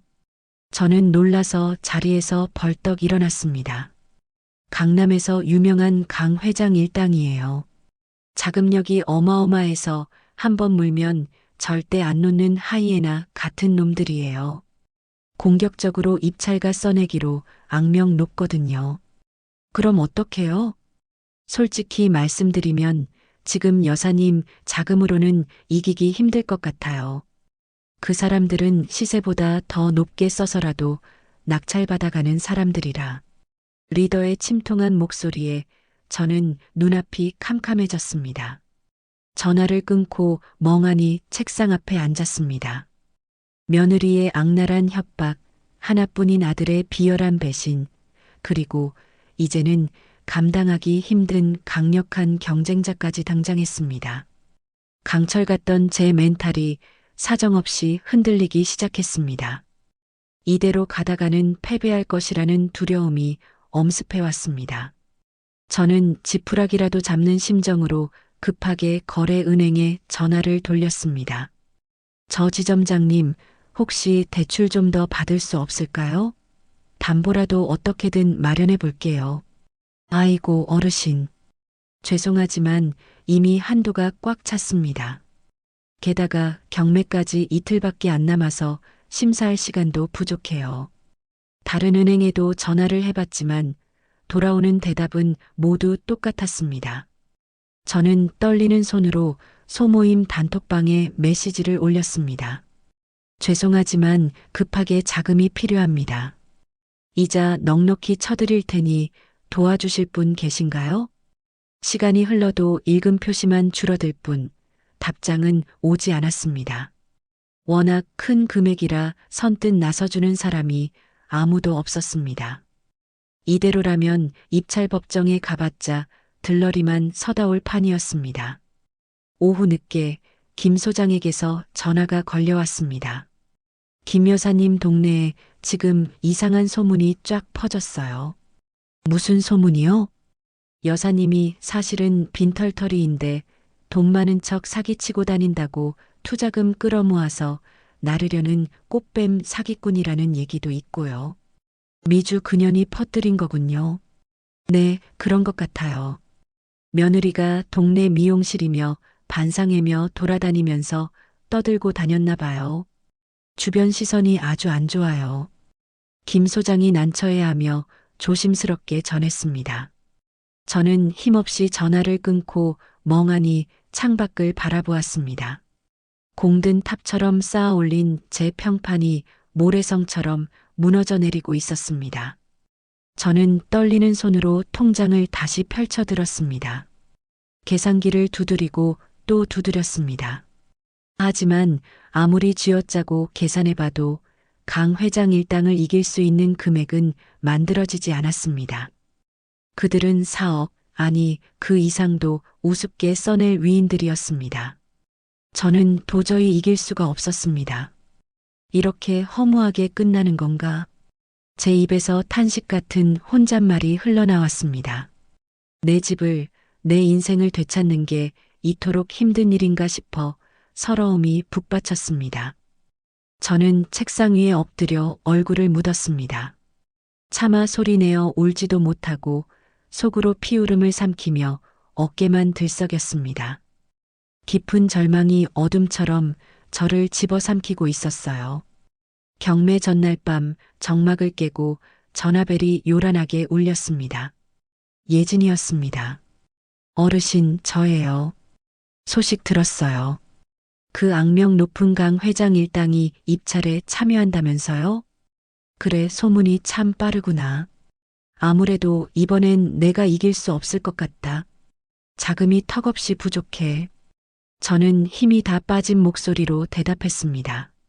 수화기 너머로 잠시 침묵이 흐르더니 예진이가 떨리는 목소리로 말했습니다. 어르신, 계좌번호 불러주세요. 제가 돈 좀 보낼게요. 뭐? 그게 무슨 소리냐? 제 결혼 자금이요. 적금 깬 거랑 합쳐서 5천만 원 정도 있어요. 그거 먼저 쓰세요. 예진이의 말에 저는 심장이 덜컥 내려앉았습니다. 안 된다. 절대 안 돼. 그게 어떤 돈인데. 네가 어떻게 모은 돈인데 그걸 나한테 줘? 너 시집 가야지. 시집이야 나중에 가도 돼요. 하지만 어르신이 그 집 되찾는 건 지금 아니면 안 되잖아요. 저는 어르신이 보란 듯이 이기는 거 꼭 보고 싶어요. 그게 제 희망이에요. 예진아, 어르신은 포기하지 않으셨잖아요. 밑바닥에서 여기까지 기어 올라오셨잖아요. 저도 포기 안 해요. 그러니까 제발 받아주세요. 예진이가 울먹이며 애원했습니다. 저는 목구멍까지 차오르는 뜨거운 눈물을 삼키느라 아무 말도 할 수가 없었습니다. 피 한 방울 섞이지 않은 남이 저를 위해 인생의 가장 소중한 자금을 내놓겠다니요. 고맙다 정말 고맙다 예진아. 내가 이 은혜 죽어서도 잊지 않으마. 내일 은행 문 열리자마자 바로 송금할게요. 꼭 이기셔야 해요. 아셨죠? 전화를 끊고 나서도 저는 휴대폰을 붙잡고 한참을 엎드려 울었습니다. 서러움의 눈물이 아니라 가슴 벅찬 감동의 눈물이었습니다. 다음 날 결전의 아침이 밝았습니다. 새벽같이 일어나 채비를 하고 있는데 누군가 고시원 방문을 조심스럽게 두드렸습니다. 누구세요? 문을 열어보니 좁은 복도에 소모임 리더와 젊은 회원들이 옹기종기 서 있었습니다. 김 여사님, 저희도 도우러 왔습니다. 리더가 환하게 웃으며 두툼한 봉투 하나를 제 앞으로 내밀었습니다. 이게 다 뭐예요? 저희 회원들이 십시일반 모은 겁니다. 3천만 원이에요. 큰 돈은 아니지만 보태서 쓰세요. 아니, 이걸 어떻게 받아요? 다들 힘들게 번 돈일 텐데. 제가 손을 저으며 뒷걸음질 치자 젊은 회원 한 명이 나서서 제 손에 억지로 봉투를 쥐어주었습니다. 여사님 받으세요. 저희는 그동안 여사님이 보여주신 성실함을 믿는 거예요. 현장 임장 다니시면서 꼼꼼하게 분석하시던 그 열정, 저희가 다 봤잖아요. 맞아요. 이건 투자가 아니에요. 함께 공부한 동료에 대한 응원이고 지지예요. 꼭 그 투기꾼들 코를 납작하게 눌러주세요.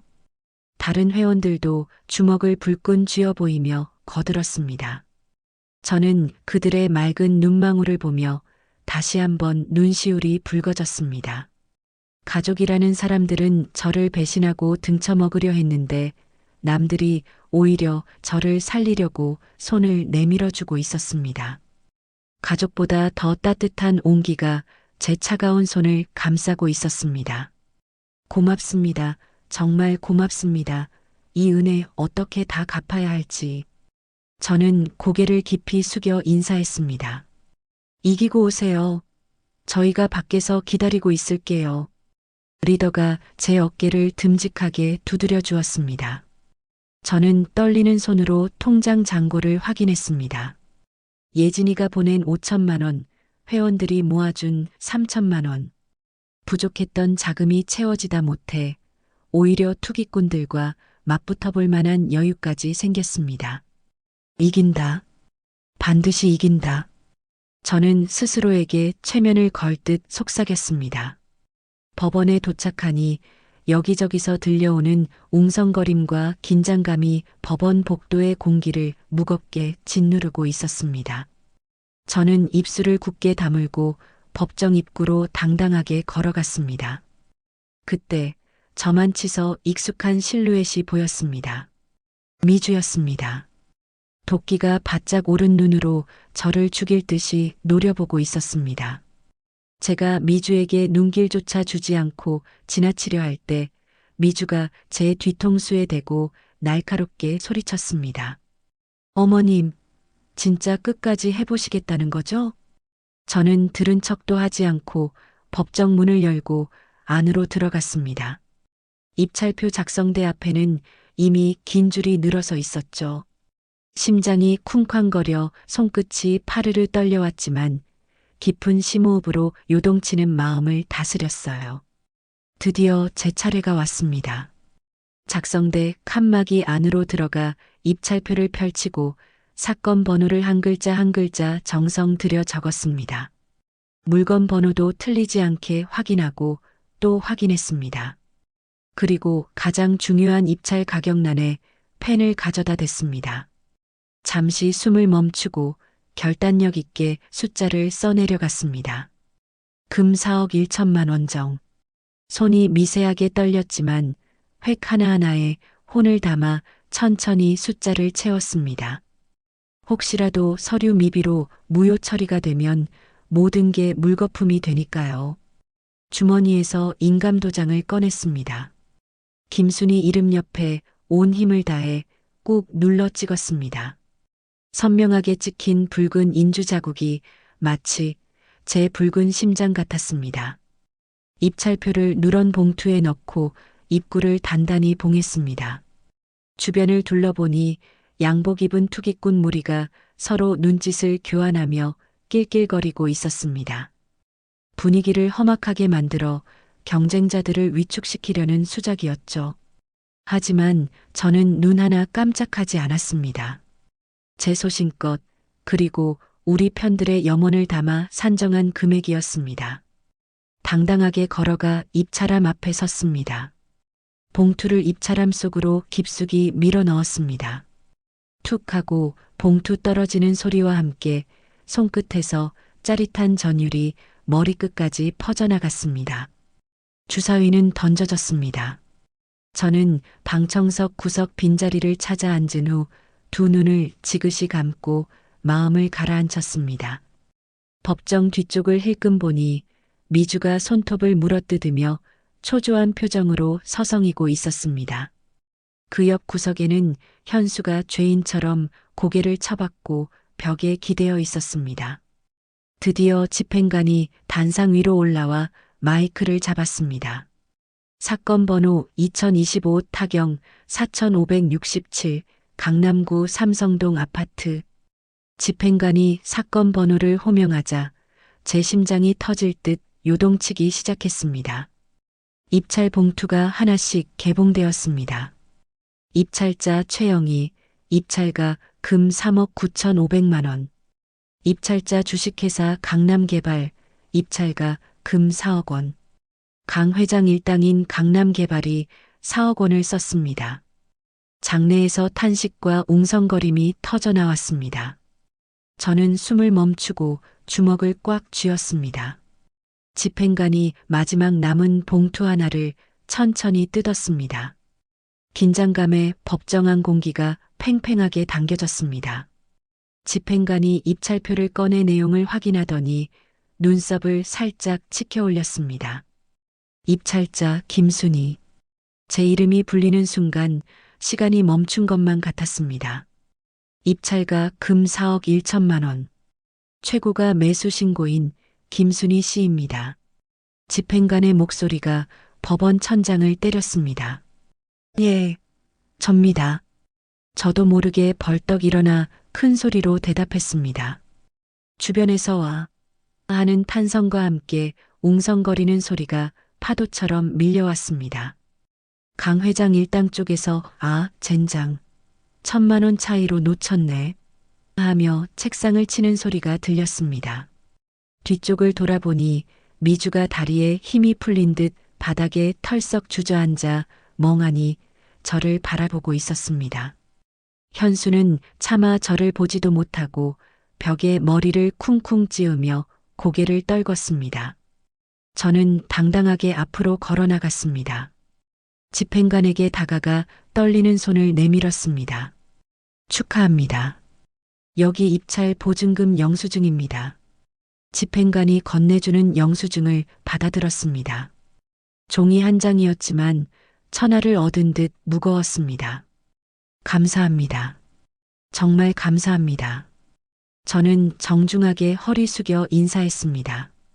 영수증을 가슴에 품고 법정 문을 활짝 열고 나왔습니다.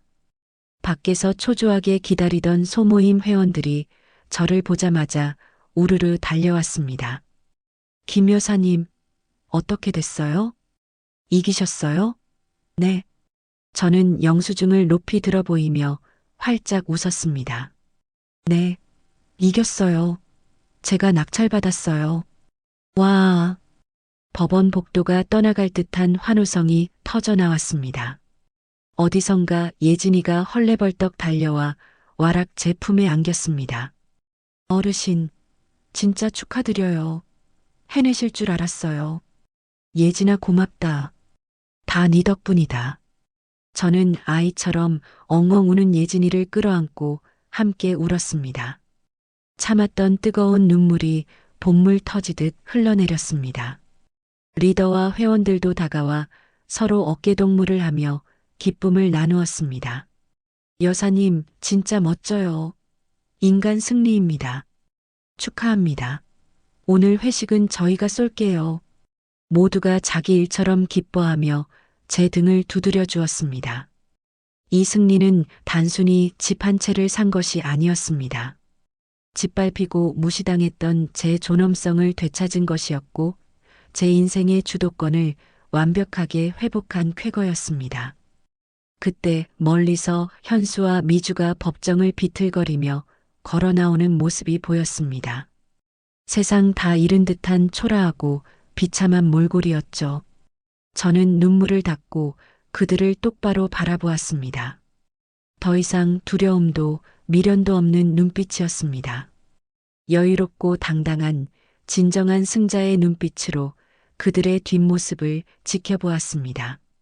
한 달이라는 시간이 쏜살같이 지나갔습니다.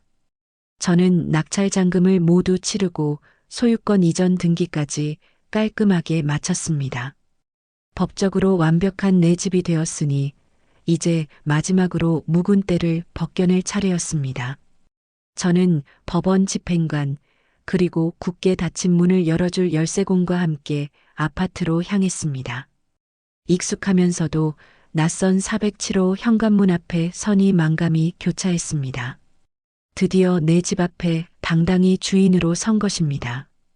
집행관이 단호한 표정으로 초인종을 눌렀습니다. 계십니까? 법원에서 나왔습니다.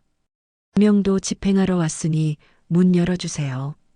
잠시 정적이 흐르더니 안에서 미주의 날카로운 비명 같은 목소리가 터져 나왔습니다.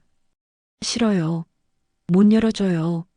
누가 마음대로 들어와요? 법원 명령입니다. 계속 거부하시면 강제로 개문하고 집행하겠습니다. 좋게 말씀드릴 때 여세요. 집행관이 문을 두드리며 다시 한번 경고했습니다. 하지만 안에서는 쿵쿵거리며 바리케이드를 치는 소리만 들릴 뿐 문을 열 기미가 보이지 않았습니다. 집행관이 한숨을 내쉬며 열쇠공에게 고개를 끄덕였습니다. 작업 시작하시죠. 요란한 드릴 소리가 복도를 가득 채웠습니다. 도어록이 부서지고 강제로 잠금 장치가 해제되더니 마침내 덜컥 소리와 함께 굳게 닫혀있던 현관문이 활짝 열렸습니다. 저는 천천히, 아주 천천히 현관으로 발을 들여놓았습니다. 쫓겨나듯 나간 지 정확히 2년 만의 귀환이었습니다. 거실 한복판에 버티고 서 있던 미주가 저를 보자마자 악을 쓰며 달려들었습니다. 안 돼요. 이거 주거 침입이에요. 당장 나가요. 내 집에서 나가라고요. 이미 소유권 넘어갔고 퇴거 명령 떨어졌습니다. 지금부터 공무집행 방해하면 경찰 부를 수밖에 없습니다. 험한 꼴 보기 싫으면 비키세요. 서슬 펄언 집행관의 말에 미주가 그 자리에 주저앉아 땅을 치며 통곡했습니다. 억울해. 시어머니가 며느리 쫓아내다니. 세상에 이런 법이 어디 있어? 집행관들의 신호에 인부들이 우르르 집 안으로 들이닥쳤습니다. 미주가 아끼던 명품 가방, 옷까지 가구들이 짐짝처럼 포장되어 복도로 실려나갔습니다. 그때 안방 문이 열리며 현수가 비틀거리며 걸어 나왔습니다. 한 달 새 10년은 늙은 듯 초췌한 몰골이었습니다. 엄마. 현수가 퀭한 눈으로 저를 바라보며 입술을 떨었습니다. 엄마 미안해. 내가 잘못했어. 정말 미안해. 제발 용서해줘. 현수가 제 앞으로 다가와 무릎을 꿇고 바짓가랑이를 잡았습니다. 저는 그 손길을 외면하고 먼지 쌓인 창밖만 바라봤습니다. 엄마, 나갈 데도 없어. 한 번만 봐주라. 응? 나 엄마 하나뿐인 아들이잖아. 저는 입을 굳게 다물었습니다. 텅 빈 거실을 천천히 둘러보았습니다. 2년 전 며느리의 비웃음을 뒤로하고 짐 보따리 하나 달랑 들고 쫓겨나던 그 비참했던 날이 떠올랐습니다. 그때 저들이 나에게 베풀지 않았던 자비를 이제 와서 구걸하고 있었습니다. 미주가 짐꾸러미를 붙잡고 집행관에게 매달렸습니다. 잠깐만요. 아직 준비가 안 됐다고요. 일주일만, 아니, 사흘만 시간을 주세요. 네. 절차 끝났습니다. 협조하세요. 집행관이 미주를 단호하게 떼어냈습니다. 마침내 현수와 미주의 마지막 짐까지 모두 복도로 쫓겨났습니다. 저는 주머니에서 미리 준비해둔 하얀 봉투 하나를 꺼냈습니다. 그리고 현수 앞에 툭 던져주었습니다. 현수가 떨리는 손으로 봉투를 집어들었습니다. 엄마, 이게 뭐야? 고시원 보증금이다. 당장 길바닥에서 잘 수는 없을 테니 그거 가지고 가서 방이라도 구해라. 엄마, 착각하지 마라. 이게 내 마지막 잡이다. 다시는 나 찾지 마. 제가 미련 없이 몸을 돌리자 등 뒤에서 현수가 봉투를 부여잡고 꺼이꺼이 울음을 터뜨렸습니다. 엄마, 정말 미안해. 내가 죽일 놈이야. 저는 현관문으로 뚜벅뚜벅 걸어가 망설임 없이 문을 닫았습니다. 쾅! 묵직한 철문 닫히는 소리가 아파트 복도에 울려 퍼졌습니다. 세상과의, 아니, 악영과의 완벽한 단절이었습니다. 텅 빈 공간에 제 숨소리만 가득 찼습니다. 저는 무릎을 굽혀 손바닥으로 차가운 마룻바닥을 천천히 쓸어보았습니다. 주름진 눈가에서 뜨거운 눈물이 주르륵 흘러내려 바닥을 적셨습니다. 하지만 그것은 슬픔의 눈물이 아니었습니다. 온전한 내 자리를 되찾았다는 안도와 환희의 눈물이었습니다. 일주일 뒤 저는 곧바로 인테리어 업체를 불렀습니다. 집 전체를 싹 다 뜯어고치고 싶어요. 흔적도 남기지 않고요. 생각해 두신 스타일이 있으세요? 화이트 톤으로 해주세요. 아주 환하고 고급스럽고 우아하게요. 공사가 시작되자마자 미주가 골랐던 촌스러운 꽃무늬 벽지가 북북 뜯겨나갔습니다. 현수가 비싸게 주고 샀다며 자랑하던 가구들도 미련 없이 밖으로 내다버렸습니다. 그들이 남긴 냄새 하나까지 지워버리고 싶었습니다. 대신 제가 평생 꿈꿔왔던 은은한 크림색 벽지를 바르고 고풍스러운 앤티크 가구들을 들여놓았습니다. 푹신하고 우아한 소파, 창가를 장식할 클래식한 식탁, 그리고 따뜻한 색감의 조명까지. 일주일 내내 뚝딱거리는 공사 소리가 제게는 경쾌한 음악처럼 들렸습니다. 마침내 모든 공사가 끝났습니다. 저는 새롭게 태어난 집안을 천천히 둘러보았습니다. 완전히 다른 세상이 되어 있었습니다. 어둡고 칙칙했던 기운은 사라지고 햇살이 가득 들어오는 환한 궁전이 그곳에 있었습니다. 저는 거실 소파에 깊숙이 몸을 묻었습니다. 오디오를 켜자 부드러운 클래식 선율이 집안을 감싸 안았습니다. 주전자에 물을 끓여 향긋한 허브차를 우려냈습니다. 따뜻한 찻잔을 양손에 쥐고 통유리 창밖을 바라보았습니다. 저 멀리 붉게 타오르는 노을이 어찌나 아름다운지 숨이 멎을 것만 같았습니다. 다음 주말 저는 제일 먼저 예진이를 초대했습니다. 현관에 들어선 예진이가 입을 다물지 못했습니다. 세상에, 어르신, 이게 정말 그 집 맞아요? 와, 진짜 대박이다. 너무 멋져요. 어때? 괜찮니? 네가 보기에도 예뻐? 예쁜 정도가 아니에요. 잡지에 나오는 집 같아요. 어르신 센스가 보통이 아니시네요. 예진이가 신발을 벗어 던지고 거실을 방방 뛰어다니며 좋아했습니다. 저는 미소 지으며 따뜻한 차를 내왔습니다. 우리는 나란히 소파에 앉아 차양을 음미했습니다. 그런데 어르신, 혼자 계시기에 이 넓은 집이 너무 적막하지 않으세요? 심심하진 않으시고요? 예진이가 걱정스러운 눈빛으로 물었습니다. 저는 찻잔을 내려놓고 창밖의 풍경을 바라보며 편안하게 웃었습니다. 아니, 전혀. 내 숨소리만 들리는 이 고요함이 나는 너무나 행복하다. 누구 눈치 볼 필요도 없고 큰 소리 날 일도 없고 이게 진짜 내 세상 같아. 정말 다행이에요. 어르신 얼굴이 너무 편안해 보이셔서 저도 좋아요. 예진아, 네가 없었으면 나 여기까지 절대 못 왔다. 찜질방에서 객사했을지도 모르지. 에이, 어르신이 포기하지 않고 버티신 덕분이죠. 저는 그냥 거들기만 했는걸요. 고맙다. 내 평생 은인이다. 저는 예진이의 손을 꼭 잡았습니다. 따뜻한 온기가 손끝을 타고 가슴까지 전해졌습니다. 예진이가 돌아간 뒤 짙은 어둠이 깔린 거실에 저는 혼자 섰습니다. 발끝에서부터 머리끝까지 자유가 차올랐습니다. 오롯이 저 김순이만을 위한 시간, 저만을 위한 공간이었습니다. 읽고 싶었던 책을 펼치고 듣고 싶었던 음악을 볼륨 높여 틀었습니다. 누구의 간섭도 방해도 없는 완벽한 자유. 저는 이제야 제 인생의 진정한 주인이 되었습니다. 창유리에 비친 제 얼굴이 그 어느 때보다 환하게 빛나고 있었습니다. 행복했습니다. 거짓말처럼 사무치게 행복했습니다. 제 이야기는 여기까지입니다. 제 사연이 누군가에게 작은 용기가 되었으면 좋겠습니다.